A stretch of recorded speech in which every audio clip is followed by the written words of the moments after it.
guest is in the public eye for being in a friend group who aren't always the biggest proponents of women's empowerment.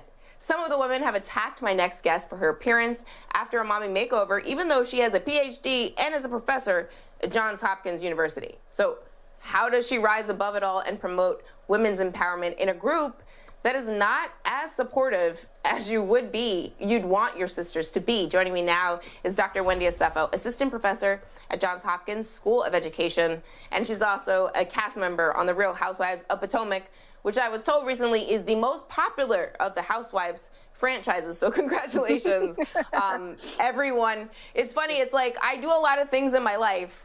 I have received more messages about my face being on Real Housewives than any other thing I've ever done. And so it's so great to have you back. Shine theory is defined as a practice of mutual investment with the simple premise that I don't shine if you don't shine. And that's really my motto. I feel that really, really strongly down in my bones. How do you feel about uplifting other women and not competing against them, like praising them, celebrating them, as opposed to seeing other women as competition? I think it's very important. You know, how I was raised, I come from a Nigerian family. It's all about community. It's all about lifting and climbing, but you do that with other people. And, you know, my mom always said it's never important about you being the first. It's always important for you to hold the door to make sure that you're not the last. So for me, it's not just about empowering women, but also women of color. You know, Zerlina, I have to tip my hat off to you just to see a woman of color in this space. When I was growing up, I didn't see that. And then let's add the other layer, a brown-skinned woman, right? Like, there's so many nuances when it comes to this. And so I think it's very important not just to shine by yourself, but to shine as a group, as a collective. You know, to steal the words of one of my favorite rap songs, is no fun if my homies can't have none. Like, that's the goal here. Like, that is always the goal. I love that so much, and it's true. One of the things you have is haters, and I think everyone has haters. It's a Cat Williams joke. Everybody get haters. But I think it's everybody's individual choice how they deal with haters. I mean, I've chosen just to sort of, I kind of tune out compliments and hate the same, because I find that, like, I value feedback from people who know me. And if you don't know me, like, you don't like me, so what? Like, you don't know me, so how can you base, like, whether or not how you like me, how much you like me on anything? How do you deal with the haters? Because on the show, there's a lot of that.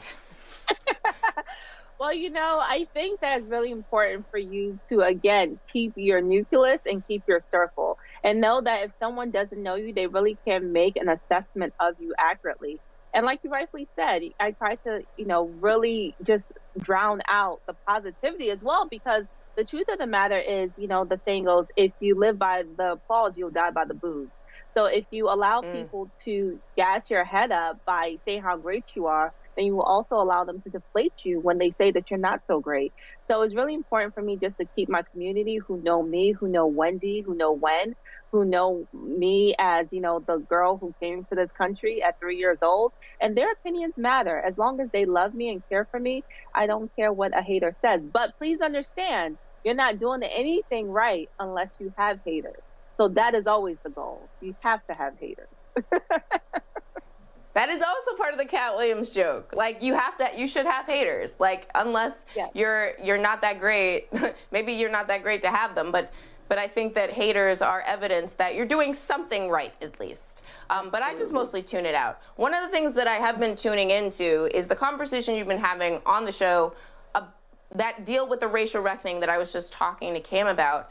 You have children, and you have sons, and you had to have this conversation with them because we had an insurrection, we had George Floyd, then you had the trial of Derek Chauvin. And I mean, parents have to navigate these conversations, but particularly parents of Black boys have to navigate these conversations in such a specific way. How did you do that?